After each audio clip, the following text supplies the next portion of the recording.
And the discussion is basically a woman, and you see, as a wealthy man, as a rich, we have to meet somewhere on even ground, because if you got it, ladies, if you got your career and all that, I'm happy for you, right? And that's cool. But I'm gonna need you in the most inconvenient times in your life. And when you tell me, baby, I'm a nurse, I'm a doctor, I'm a surgeon, I got a surgery tomorrow, I'm attaching the kneecap back. Man, fuck that kneecap. I need you right now. I need you tonight. I'm on that 7th shot of mother McQueen in a Violet Fall. Fuck that surgery. Think you could wait.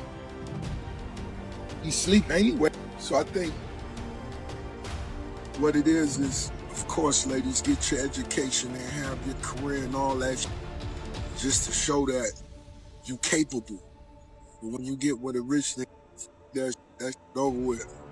Rich nigga gonna make you quit. I'm the career. Depend on me. Yeah. That was cool what you was doing, though. I was highly impressed, but that you got a flight early in the morning. I need you to come with me. Yeah. Call whoever you gotta call. Let them know you can't make it. You got COVID. Tell them. And ladies, when you get in that kitchen, what you mean you can't cook? Of course you can cook. It's ChatGPT. Measure that out, put that shit in there, make that look good. Or just buy that damn, somebody drop that dog on it. You ain't looking, you heard? But you can't say you can't make it happen. That's unacceptable. You can make it happen and you gonna make it happen. I know you will. You was born for this. I'm happy for you. I'm happy for you. You did it. Fellas, that's the new thing. Let her know. Tell her, I'm happy for you. You did it. I'm happy for you. Part 2 of what I discussed earlier on the plane today. I just sold out a concert. It was amazing. Live orchestra, 60-piece orchestra. The music was unbelievable. Now I'm finna go back to a hotel room, a $10,000 a night hotel room by myself. And the that's in my mind, I should allow that to spill over to another queen, princess. But I'm gonna do that alone. I wish you could have been here with me. You know who I'm talking about. Yeah, you deserve that. I'm happy for you. But guess what? As a boss and traveling on the jet, alone, rich can't just meet a bitch and bring her to the room. It's too dangerous. I'm thinking of you. Yeah. So I'm sitting with my guy, and the conversation turns to relationships, specifically what expectations look like when a wealthy man is involved. And the take being put out there goes something like this. As a rich man, there has to be a meeting point. If a woman has her career, her credentials, her whole life built out, that's genuinely impressive, and there's real respect for that. But when it comes down to it, in the most inconvenient moments, the expectation is presence over profession. If she's a nurse, a doctor, a surgeon with an early morning operation, that surgery can wait. The patient isn't going anywhere. Right now, in this moment, she needs to show up. And the broader message being pushed is that the career was always just proof of capability.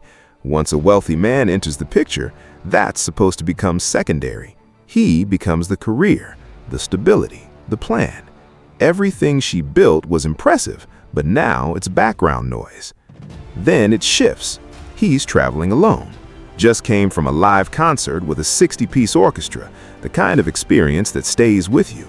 Going back to a $10,000 hotel room by himself, and instead of bringing someone into that moment, he's sitting alone with his thoughts, saying the right woman deserves that experience, but the lifestyle doesn't allow for just bringing anyone into that world. Too much risk, too much exposure. And then comes the pivot, because this is where it stops being about relationships and starts being about Rick Ross specifically. The distinction being drawn is between a man of genuine standing and what gets described as a trick. A trick, by this definition, is someone whose entire existence revolves around performing wealth to attract attention. His whole operation is built around selling a lifestyle to impress people, working hard not to build something meaningful, but to fund a presentation, to keep the image going long enough to get a response. And the argument is that Rick Ross fits that description almost perfectly right now. He's overselling himself at every turn.